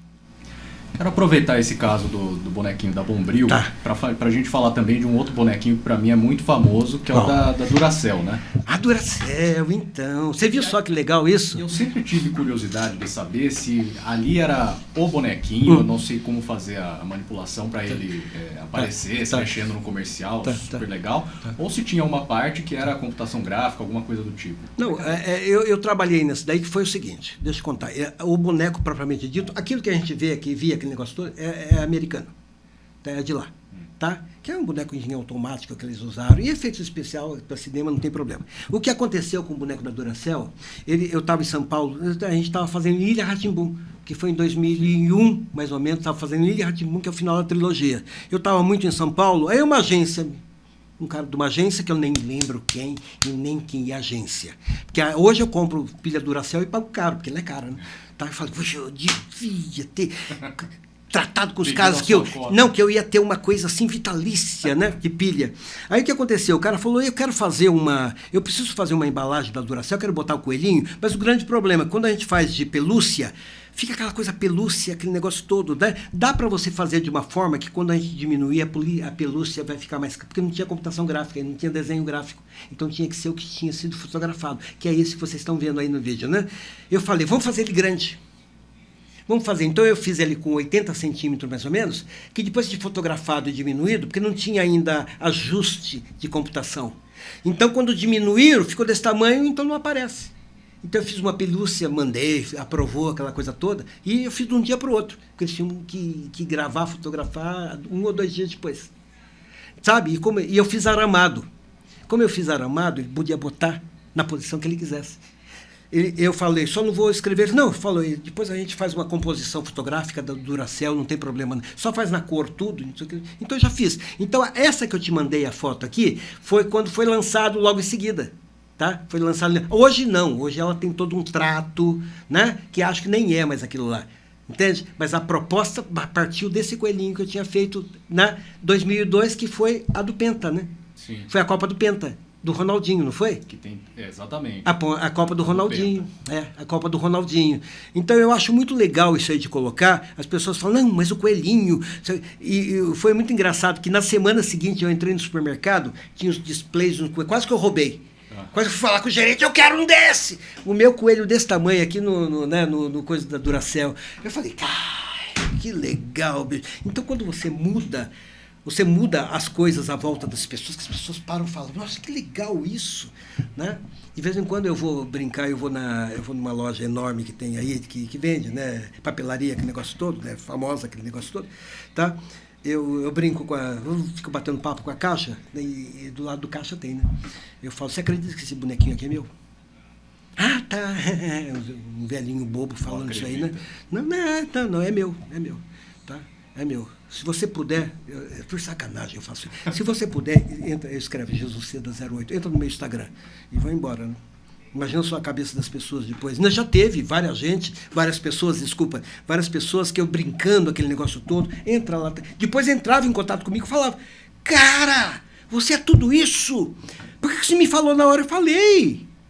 Eu falei. Tanto é que eu escrevi, para você entender que é o que eu fazia quando eu ia para as reuniões e falava, liga para a TV Cultura, liga no Bandeirantes, liga no SBT tal hora, sabe? Então é muito interessante isso. Até que eu sou escorpiano, eu gosto de brincar com essas coisas. Ai, que legal. Escuta, o outro está reclamando, está me olhando torto. Eu tô ouvindo aquele bater na porta. E ó, que ele cuida de porta, né? Ele cuida de porta. Vamos chamar ele? Vamos chamar ele. Tá, pera um pouquinho. Não sai do lugar, porque você precisa ser carregado. Você sabe disso. Pera aí, gente. Eu já volto. Pera um segundinho aqui, ó. Tá. Até que enfim, poxa vida, a Celeste entrou e eu tentei falar com você enquanto a Celeste estava aqui. Tá bom. Não briga comigo. Não, eu não brigo. Eu sou o porteiro e eu não brigo. Oi, gente, tudo bem? Eu sou o porteiro de um programa que vocês devem conhecer, Castelo Rá-Tim-Bum. Eu fui contratado pelo Dr. Vitor, que é uma pessoa maravilhosa. E esse aqui atrás de mim é o Jesus. Sim, eu sou.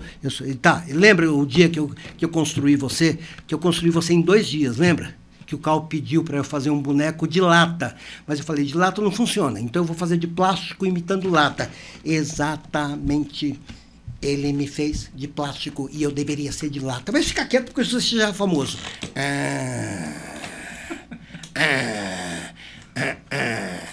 Tá? Deixa eu falar um pouquinho, tá bom. Esse boneco aqui, ele era manipulado pelo Cláudio Checkmate, que fazia o mal também. Tá? Sim. Certo? E os 2 personagens muito marcantes, porque ele era um ator assim, sabe? Ele era, entende? Ele adorava brigar com todo mundo, que nem eu falei. O mal e o porteiro devem ser, porque o Cal queria que eu fizesse. Eu falei, não, coloca o Checkmate, é a cara dele, sabe? Enfesado, peraí, personalidade forte. Então os 2 pegaram, porque sem esse daqui ninguém entra no castelo, né? Isso que é o legal. Exatamente. Nós criou um ícone fantástico, né? E o Cal tinha me pedido, tá? Assim como ele pediu eu preciso de uma cobra. Eu quero uma cobra muito bonita, aquele negócio todo, vocês veem depois como vocês vão fazer. Eu falei, posso fazer uma jiboia? Tá. Aí fez, eu estou falando de você, exatamente, fica quieta aí. Agora é a hora do porteiro. Então aí fiz. E ele falou, Jesus, eu ia com a minha mãe na feira, antigamente, e tinha um senhorzinho que fazia uns bonequinhos de lata, que eu comprava toda semana eu comprava um, e ele pintava com tinta óleo, e era lata mesmo, sabe? Alguns se mexiam e outros eram tão bonitinhos que eu guardei, eu tinha uma coleção disso, tá? Aí eu fiz o porteiro, que é baseado nesse boneco de lata. Só que ele é todo feito em acetato, né? Que eu usei um adesivo para fazer as cores, exatamente cores fortes, como se fosse pintura tá? Aí o porteiro, ele explodiu de uma forma assim que não dá para explicar. Aí eu joguei um pega-rapaz nele aqui, tá vendo? Olha, pega-rapaz. Cabelinho. Que é feito de radiografia. Olha porque só. ela tem esse movimento, ele tem um acetato muito bom que dura bastante, tá vendo? E ele é bem fininho e delicado. É radiografia. Não estraga. Todo mundo, agora não tem mais radiografia porque é tudo digital, mas todo mundo que tinha radiografia sobrando em casa me mandava, eu tenho pacote de radiografia. Então ele é feito de coisas assim. Aí esse daqui ele pisca em cima e embaixo, tá? Como era o gato também. Tá? O gato também, ele piscava em cima e embaixo. Só que ele está mal regulado agora, porque a gente transporta, precisa dar uma regulada assim. E ele abre inteirinho para manutenção, sabe? Eu não vou abrir agora, porque senão eu vou tirar a roupa. Não tire a minha roupa agora, eu vou passar vergonha, tá? Então ele abre todo para manutenção, porque ele tem muitos cabos de aço e etc e tal. A mecânica toda, esse é um boneco de gatilho, como você disse. Gatilho, isso. Foi você que criou? É todo. Isso aqui é freio de bicicleta, né? Parece um guidão, né? É freio de bicicleta, tá vendo? Porque ele tem uma resposta mecânica, ele tem um torque e um range bem legal, olha aqui, ó. Sim. Tá vendo? Olha aqui como ele é mexido. Uhum. Tá? Aqui os olhos são individuais, só que ele está desregulado, porque ele voltou da exposição dos 30 anos. Nem teve tempo de arrumar. Então é freio, que é muito legal, porque já está prático. Tá? Esse freio você compra em loja que vende material de bicicleta. Agora, isso daqui é um acetato. O acetato é um plástico esse aqui é transparente. Aí eu boto um adesivo colorido, né? Que ele é todo feito de plástico. Olha que legal. Tá certo? Se vocês... o interior da boca, tá vendo? É uma alavanca, uma alavanquinha. Aí eu botei uns parafusinhos assim para dar a ideia do steampunk, né? Ele é um steampunk moderno, né? Porque steampunk é aquela coisa mecânica, bonita, né? Sim. Antiga. Só que ele é um steampunk moderno. Isso aqui é o porteiro. Porteiro sou eu. Senha, não acontece nada. Beijo para todo mundo. Eu amo vocês. O porteiro, o Nino briga muito com você no castelo? Não dá, porque o Nino fica lá dentro, né? Tá? O Nino não interfere no meu trabalho, porque sem mim, ninguém visita o Nino. Sensacional. Vai pra lá que eu vou conversar com o Kevin. Até mais, Kevin. Foi um prazer te conhecer, viu? Beijo pra todo mundo. Tchau, porteiro. Sensacional. Agora, ô Jesus, a gente fica maravilhado ouvindo toda a sua trajetória, mas a gente fica pensando que hoje tem muita gente que deve estar chegando à TV sem ter esse antecedente do teatro, né? Que é a grande escola, é o grande espaço de treino, de manifestação de liberdade, né? Por favor. Isso prejudica, né? Ou deve prejudicar. Como é que você vê tudo isso hoje? Isso é cultura. Isso é cultura. Que eu te falei, que quando eu vou conversar com adolescentes, que eu vou conversar com jovens, ninguém é obrigado a saber de tudo, tá?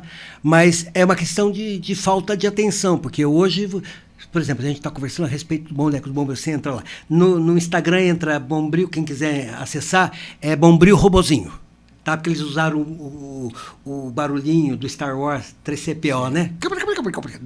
Então, hoje... Você não pode alegar ignorância, porque você tem absolutamente tudo na palma da mão, tá? Mas tudo depende também de como quem te instrui, tá? Quem te passa as informações. Aí os professores, as famílias, sabe? Precisa prestar, porque, na verdade, a sua família é uma responsabilidade muito grande sua, pelo menos até os 18 anos, não é verdade? Então você tem que instruir, deixá-lo preparado para a vida, porque daqui a pouquinho você vai embora. Né? Isso acontece com todo mundo, né? Então a arte, eu vou repetir, a arte é básica e sempre que houver a intenção da arte, faça de tudo para que ele tenha, sabe? Não, mas eu quero ser médico, mas não tem problema, o médico é um dos maiores artistas que tem no mundo. Deixa eu contar uma coisa rapidinho, tá? Porque isso aqui está esticando demais, é um negócio de rádio isso aqui, né? Uma coisa de rádio. Eu fui procurado uma vez, um amigo, ele terminou a faculdade de medicina, tá? O Atuí. Prazer em falar do seu nome aqui, porque você é uma pessoa maravilhosa, tá? Que fez parte de tudo isso aí. Ele falou, Jesus, ele fazia gastro na Faculdade de Medicina da USP, em São Paulo. Jesus, eu estou fazendo um trabalho de gastro e estava chegando a laparoscopia no Brasil. E era muito caro o equipamento, aquele negócio, porque é o videocirurgia, laparoscopia, né? Que faz os buraquinhos e opera com umas pinças, né? Umas tesourinhas assim. Então a gente só tem uma para experimentar, certo? Vamos fazer uma coisa, vamos fazer uma caixa, tá? Uma caixa, porque era um trabalho de escola dele, na gastro. Vamos fazer uma caixa, é um projetinho que eu quero fazer, que as pessoas possam comprar essa caixa, ou a gente ter a caixa assim, uma caixa de plástico, que as pessoas possam simular isso aí sem precisar do vídeo. Então, o que a gente fez? A gente fez uma caixinha onde tem uma pele, assim, um EVA. EVA é esse plástico, né? Que você pode comprar para fazer artesanato. Fizemos uns furinhos. Aí nós fizemos uma caixa de plástico, fizemos um periscópio ao contrário. Periscópio é aquele que você tira para olhar para cima, né? Do submarino. Submarino, isso, periscópio de submarino. Nós fizemos ao contrário. Então, na verdade, quando eu abria, via o conteúdo dentro da caixa. Então, a pessoa olhava no espelho e por lá ele cutucava. Porque na laparoscopia, os estudantes, eles treinavam descascando banana, descascando maçã, tirando a película da maçã, sabe? Costurando um tecido com agulha curva, tudo com a pontinha dessa pinça que eles usavam, que era uma tesourinha, tá? Nós fizemos. Por quê? Porque as pessoas lá estudavam ali na Hospital das Clínicas, né? A Faculdade de Medicina é ali. Isso daí as pessoas tinham acesso, né? Entende? A corpos, que é das aulas, aquelas coisas toda. E também serviço de verificação de óbito, né? Porque antes da autópsia, aquela coisa... É um negócio meio assim, mas é a vida. Antes da autópsia, os alunos, eles podem participar daquilo lá, sabe? Com alguns procedimentos, assim, aquele negócio todo, tá? Então, isso é tudo legal, é tudo normal, assim, não tem problema aquele negócio todo. E eu participei de tudo isso aí. Então, eu tive que aprender a lidar com a vida e a morte para entender essas coisas. Porque para fazer esse tipo de coisa, tá? Eu tinha que participar com eles, nas sessões de autópsia, aquele negócio todo, é uma coisa de louco. Eu mudei completamente, eu passei a ser gente a partir daí. Nós descobrimos que isso daqui é uma coisa tão passageira, sabe? É uma coisa tão efêmera. E o legal é que depois eu comecei a replicar em látex e materiais, sabe? Fígados, diafragma, estômagos, tudo para eles costurarem, tirarem a vesícula, aprender a tirar a vesícula, tudo que eles usam muito na laparoscopia. Aí sai tudo por um tubinho depois, né? Então eu passei a fazer tudo isso aí Então, nós fizemos várias caixas com vários kits que as pessoas podiam, sabe, treinar essa coisa toda. Nós vendemos, acho que a preço de custo. Tá? Umas 300 caixas, porque eu falei, as pessoas lá tinham a possibilidade de ver nas clínicas, de participar no hospital. Mas quem mora em Minas, no interior de Minas, ou da Bahia, aquele negócio, não tem acesso a hospitais, então levava para treinar em casa. Mudou a cabeça de um monte de estudante para treinar laparoscopia. Olha que legal. Eu lembro na escola tinha um boneco, mas sabe aquele do corpo humano? Isso, isso. E eu sei que aquilo lá custava uma fortuna. Uma fortuna. Você imagina? Porque eram modelos alemães. Pois não tinha no Brasil ainda. Eu tenho um desse, eu ganhei um desse. Então é isso daí. É você facilitar. A arte, ela tem que existir para o outro. A arte não faz para você. Sabe? Você não faz a arte para você. Você simplesmente se realiza fazendo. Mas a arte é feita para o outro. Se não houver o contato para o outro, a arte ela apodrece, porque ela apodrece junto com você. Porque as ideias, a forma, sabe? É aquele momento que você tem na vida, você coloca. Então, por exemplo, eu já fui joalheiro. Eu já fui ourives. Então, eu aprendi a trabalhar com coisas minúsculas, uma fase da minha vida, por uns 3 ou 4 anos, antes de fazer teatro. Tá? Isso aí foi tão importante para mim, só que passou essa fase. Depois fui fazer mímica, passou a fase. E eu estou no boneco há 42 anos e eu pretendo nunca sair disso, porque ele realiza tudo. Ali eu sou ourives, eu sou mímico, eu sou ator, eu sou roteirista, sabe? Eu sou artista plástico, sou escultor, tudo. Ou seja, a arte é uma coisa tão ampla, sabe? Você é 50% artista e não sabia. Metade é matéria orgânica, o resto é conceito e lúdico. Ô, Jesus, nossa, quanta história. Nossa, quanta história. Tô falando, a gente vai ficar 2 dias aqui, não pode. Esse programa ele é curtinho. Se der para gravar, quem sabe? Aí faz em etapas, né? Faz uma série. Episódios. Ô, Jesus, eu tô vendo aqui pelo Instagram dele, então vamos repetir aqui, @JesusCeda08. Tem muita coisa, é o catálogo. Na verdade não tem o arroba, é só o JesusCeda08. JesusCeda08. JesusCeda08. Tem o 2 também, mas eu não uso tanto, é só para algumas coisas assim, técnicas. Acessem aí para. E eu tenho outro, posso falar uma outra coisinha? Eu tenho um programa chamado no YouTube, chamado O Porão do Seda. O Porão do Seda. Por quê? O que acontece? Eu gravo no cantinho da minha oficina ali. O que acontece o Porão do Seda? Eu sempre quis, sabe? Todo mundo quis ser Jô Soares na vida, que é aquela coisa toda, né? Certo? O Tiny Desk, que é esse programa que tem no NPR, né? No YouTube, também é maravilhoso, que é de músicas, né? Coisa, sabe? Eu sempre quis ter assim. E eu sempre quis entrevistar e bater papo com amigos. Mas às vezes o amigo está fora do Brasil, está em São Paulo, está em um lugar, não sei o quê. Então eu falo, faz o seguinte, me manda uma entrevista, todo o seu conceito, o que nós estamos fazendo? Todo o seu conceito de trabalho, eu elaboro as perguntas depois, aí eu faço o boneco dele, e o que ele disse com a voz dele, a gente bate papo. Nossa. Com o meu boneco. A banda também é boneco, se você for ver aí, tem a banda boneco. A banda do Porão do Seda, que é do maestro... Né, que é do maestro, o músico maravilhoso, né, o Aguinaldo Araújo. Ele colocou toda a discografia dele, porque ele é blues e MPB e música de viola. Ele colocou toda a discografia ao meu alcance. Sim. Então a gente usa as músicas dele no Porão do Seda. É como se fosse a banda do Jô, o quinteto, sabe? É lindo, é tudo feito por bonecos. Então eu tenho tem a Gigi Agnelli do Bambalalão, ela conta tudo, sabe? Eu tenho o Turcão. O Turcão, que é um artista, assim, ele é barbudo, ele faz MPB, é Sérgio Turcão, ele é maravilhoso. Tá tudo lá no Porão do Seda. Dá uma olhadinha. No YouTube é de graça. Acompanhem aí, pesquisem no YouTube, Porão do Seda. O Porão do Seda, isso. Jesus Seda, eu quero perguntar para você, como é que está hoje o trabalho do Grupo Cia Santa? O que a gente pode contar aí de curiosidade para o nosso ouvinte, nosso espectador, né? Quer conhecer também um pouquinho mais dos trabalhos mais atuais do grupo? O Cia Santa é cinquentenário, né? Eu trabalho com o Cia Santa há 40 anos. 40 e poucos anos eu trabalho com a Cia Santa e tenho respeito deles. Viajamos para os Estados Unidos, fomos ensinar o pessoal o pessoal do ensino público de Nova York a fazer boneco para as crianças, desenvolver o trabalho. Olha, daqui, nós saímos de Campinas para ir para lá. Fui convidado várias vezes, nós já fomos várias vezes para os Estados Unidos fazer trabalhos de teatro e boneco e animação lá, certo? A convite da Cia Santa, sabe? É maravilhoso. Com amigos de Nova York que sempre... Porque a gente tem que ser patrocinado, né? Porque não tem como, sabe? É um custo muito grande, né? Viagem desse tipo. Mas a gente vai, desenvolve, e a Cia Santa está atuante. Ele fica no Parque Santa Bárbara, aqui antes de Hortolândia, né? Caminho para Hortolândia. E o Crispim, né? O Crispim e o Jorge Fantini, ambos são diretores, estão lá ainda desenvolvendo. É um trabalho que acontece toda semana, eles trabalham demais com escola. Tem gerações e gerações, acho que tem 3 gerações que assistiram e desenvolveram o trabalho com a Cia Santa. Estão lá, eles têm vários trabalhos culturais, vários projetos, coisas maravilhosas. Cia Santa, no Parque Santa Bárbara. Procurem que vocês vão adorar. Tá? Nós estamos lá. Eu não trabalho com eles diretamente. Eu forneço e trocamos ideias e fazemos grandes coisas juntos.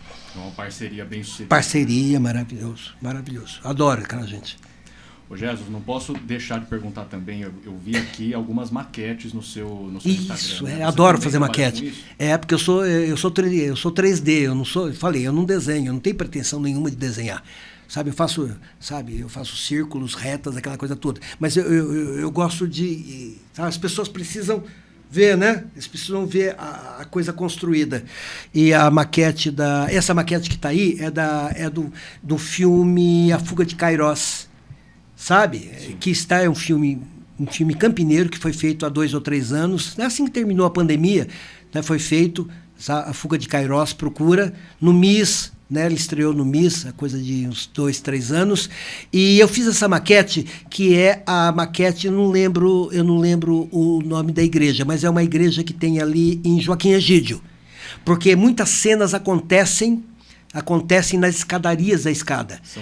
São Joaquim. Então eu fiz essa maquete que é toda em EVA, ela é toda modelada, entende? É um estudo, uma brincadeira assim, artística em cima do que é, sabe? Porque na verdade eles usavam bonequinhos e coisas gráficas com o personagem na escada carrinho tinha um Fusca na história, eles usam fusquinha de plástico também, né, um brinquedo. Então, foi uma coisa deliciosa, porque ela é toda feita em EVA. Eu uso muito EVA, sabe? O meu fornecedor de EVA aqui, eu mando todos o meu material para ele, sabe? Porque eu falo, coloca no seu site, a minha fornecedora de lycra, sabe? Cotton lycra, viscolycra, né? Elastanos, eu falo, pode colocar porque é material de vocês que foi usado, sabe? A nível nacional, entende? Que está no ar, muito importante. Essa foto é maravilhosa, né? Pois é, a gente está caminhando aqui para o final do nosso bate-papo, mas eu também não posso deixar de falar esse boneco aqui do Pelé. Isso aí é o mascote do Santos, né? Ele era ministro, lembra que ele era ministro dos esportes? E ele era conselheiro do Santos. E a Unicor, né? A Unicor era patrocinadora. E o que aconteceu? Eles me chamaram, precisamos fazer o mascote do Pelé, assim. Tá, não passaram muita informação. Tá? Faz uma caricatura, pediu para um amigo, ele fez uma caricatura, aquele negócio todo. Tá? E no dia da entrega, o Pelé estava lá. Ele foi lá por algum convite, ele ficou maravilhado, porque ele é muito simples. O Pelé, ele é extremamente simples, tá? Não estou falando que ele é, porque o Pelé é um conceito vivo que nós temos que nos orgulhar, sabe? Quando eu estava nos Estados Unidos na década de 80, sabe? Quando eu apresentava, eu falava, tá, terra do Pelé. Eles falavam assim pra gente, porque era o mais conhecido de todos. Então, e quando aconteceu isso, essa foto acontece porque o Pelé pediu. Quando entregou, ele falou, gente, nós precisamos registrar isso daqui. Arranja uma câmera. Foi câmera, não foi nem celular. Arranja uma câmera que eu tenho que tirar uma foto com esse cara. O Jesus é maravilhoso, olha aqui. Ele fez questão de me cumprimentar, tirar fotos. Tiramos várias, mas essa aí só que eu selecionei. Um amigo que está aí dentro, tá, ele olha pela boca, olha só. Então ele é enorme, né? O Armando... Né, o Armandovski, grande amigo, tá, que trabalhou muito tempo comigo, olha que delícia. Ele adorou, ele falou, nossa, que incrível, sabe, obrigado, agradeceu demais, sabe. Aí entrou por um tempo no estádio, porque o grande problema no Brasil é que o mascote de um time não pode entrar no time do outro. É terrível isso. Violência nos estádios ainda é um negócio... É terrível, o mascote, sabe? Nos Estados Unidos todos viajam, o mascote ele é uma entidade. Aqui, o mascote de um time não pode entrar quando vai jogar no outro estádio. Que coisa absurda, né? Tá? Mas graças a Deus, essa do Pelé, conseguimos registrar, que coisa maravilhosa. Eu faço questão de colocar no Instagram, porque, nossa, são pessoas maravilhosas com quem eu tive contato. E quando eu estava lá, depois, batendo papo, né? Certo? A gente estava esperando para ir embora aquele negócio todo, estava o Pelé conversando ali no canto, eu falei pro Armando do lado, eu falei, cara, nós estamos ao lado de um ministro, tá? De um ministro dos esportes, um ícone, tá? E você tem 2 ou 3 pessoas, sabe, reconhecidas no universo, tá? Entende? Os deuses de cada um, tá? O nosso Jesus Cristo, não sei o que também, e tem o Pelé. Qualquer lugar que você vá do mundo, você fala em Pelé, você está ali, né? Ele falou, realmente, né? Eu falei, não, é histórico, isso que está acontecendo com a gente aqui é histórico, porque depois eu nunca mais tivemos mais contato, né?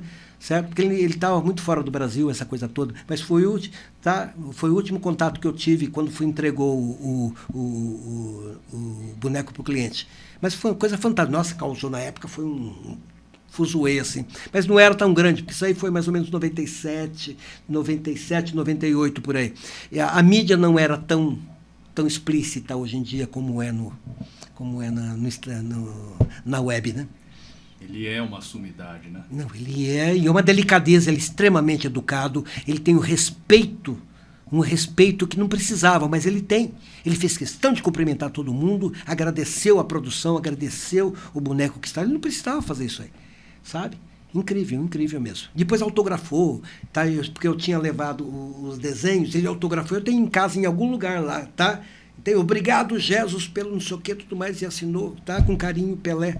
Nossa, que luta, até arrepia, olha, ó, até me arrepia. Fantástico, né? Mesmo, sou testemunha aqui. Tô arrepiado, são coisas assim que... Tá? E hoje a gente tem esse reconhecimento quando a gente leva essas criaturas maravilhosas, né? As pessoas se emocionam também, tá? Ai, posso fotografar? Posso. Alguns não podem porque os clientes não permitem alguma coisa. Mas esse daí eu tinha perguntado para a TV Cultura e falou, não, claro, as pessoas podem, só não pode ser apresentado em outro programa, mas as pessoas podem. Então, sempre que as pessoas vão em casa, ai, posso fotografar? Claro, fica à vontade. Pega, tá? Coloca o boneco, mexe no boneco, não tem problema não. Porque, sabe, é uma coisa deliciosa, né? Você ficar perto de uma coisa assim, né? Tá? Não, mexe muito com as memórias. E eu acho que é muito do que a gente conversou muito hoje. É imaginação. As pessoas têm que se permitir a sonhar. A imaginar, o tempo todo. Né? O tempo todo. Porque é isso que tira a gente da cama de manhã para... Isso. Viver. Para viver. Né? Deixa eu te falar uma última coisinha. Desculpa, favor, é tudo tão comprido. Deixa eu te falar uma última coisinha. Eu estou fazendo, que eu falei do Tespes, né, do Teatro Tespes, eu estou fazendo a despedida no palco. A última vez que eu vou entrar no palco para fazer um boneco, tá? Ok? E a peça vai chamar At Last, que é finalmente, né? Finalmente. Que inclusive foi a música que o Obama, assim que ele assumiu no baile, aquele negócio todo, né? Tá? Ele cantou At Last, exatamente, né? Finalmente eu estou aqui, né? E o meu é finalmente porque eu estou encerrado. Será dia 6 e 7 no Teatro do Tespes, tá? Precisa marcar, porque o teatro é muito pequenininho, como serão só 2 dias, uma sexta e um sábado, só esses 2 dias, não tem mais. Tá? 9 horas da noite, lá no Teatro do Tespes, entre em contato, marca, tá? Que negócio todo. Ingresso, não sei, provavelmente vai ser um ingresso espontâneo, porque na verdade a gente só quer fazer uma festa de despedida, sabe? E colocando quadros lindos, gostosos, porque vocês estão vendo uma Pietà, Então você vai colocar uma Pietà ali para todo mundo ver, vai né? colocar na imagem do... A imagem do Pietà. Porque o Pietà é um trabalho que eu fiz em 85, numa peça que era feito com atores. Era eu, naquela época eu era magrinho, valia a pena, tá? Exatamente, na época era minha namorada, depois minha esposa, que nós fizemos, a Cristina, nós fizemos e fazia assim, realmente. A Ilza Pavana, do Ravel, é uma coisa maravilhosa. E só que agora eu tridimensionalizei, eu diminuí e eu estou trabalhando com ele com uma escala menor e é boneco. O espetáculo ele é todo de bonecos e alguma coisa de mímica, mas é basicamente boneco. E a Pietà é uma coisa de, sabe?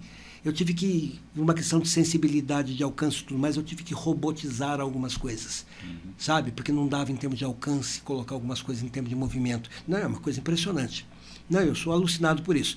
Mas é de desenvolver essa coisa mecânica num nível tão gostoso assim.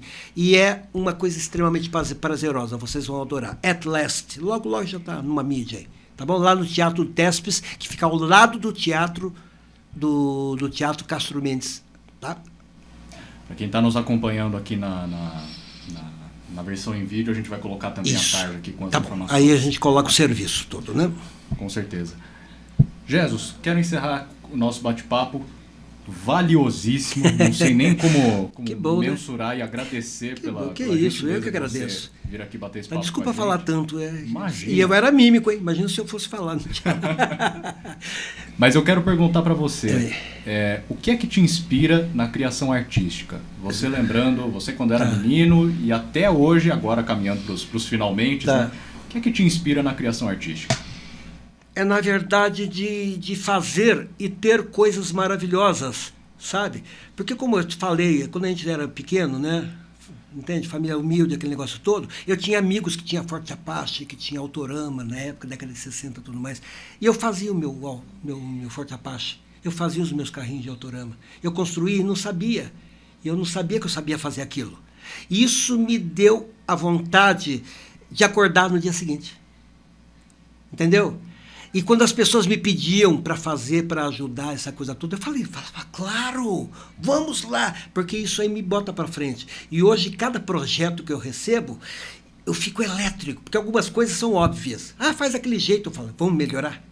As pessoas às vezes me passam a coisa, eu falo, vamos melhorar, porque se a gente fizesse, nossa, mas vai custar tanto. Eu falei, não, é a mesma coisa. Vamos lá, vamos desenvolver. Mas é o gostoso, que eu falei, é a ousadia de você pegar uma ideia de alguém e participar da ideia de alguém. E materializar, tridimensionalizar o que está dentro da cabeça da pessoa. É essa a função do artista. O artista, ele faz coisas que você não imaginou que ele podia te ajudar. Sabe? A arte vai te ajudar de uma forma que você vai entender o porquê que você está passando aquele momento da sua vida. Que aquilo é simplesmente a vida. Tá? Melhora. Coloca a arte da sua vida que você vai ver que vai explodir 300%. Que é o que nós estamos fazendo aqui, né? Um trabalho gostoso. O que dizer? Não sei nem o que dizer. Vamos continuar fazendo arte. Obrigado pelo convite, que Viva maravilha. Beijo para todo mundo, tá? Então tem YouTube, tem Instagram, tem um monte de coisa que vocês podem visitar que nós falamos aqui agora há pouco, tá bom? Vamos reforçar mais uma vez sua rede social. Isso. Jesus Seda, tudo junto, com S, Seda com S, Jesus Seda 08 no Instagram. Tem Facebook também que vocês podem achar aquele negócio todo. Tá? No Facebook eu estou com uma barata enorme no quarto, que eu fiz um trabalho com os artrópodes, que eu tinha aranha, barata, tudo que mexia, inclusive. Todo mundo saía correndo, berrando, mas era a intenção, era medos e nojo. Ou você tem medo ou você tem nojo. Mas depois vocês vão ver lá, mais para frente. Tá? Entra no Instagram que está tudo lá. Procurem lá, que é legal demais. Ai, que legal. Querido, Seda, muito obrigado. Foi um grande prazer conhecer você também e conhecer essa casa maravilhosa. Linda. Muito obrigado por nos visitar. Obrigado também aqui a Celeste, ao porteiro, turma toda que veio aqui. Isso. Ai, você não sabe nada de mim. Eu sei que ele sabe, te conhece, porque ele te conhece muito bem. Ai, tá bom, obrigado, viu, Kevin? Beijo pra você. Muito bem, a gente volta numa próxima oportunidade aqui com o nosso projeto Brasilidade, sempre o bate-papo aqui movimentando a cultura, a história da nossa cidade. Seguimos com a Rádio Brasil Campinas. Você ouviu Brasilidade, uma prosa com quem é notícia na Rádio Brasil.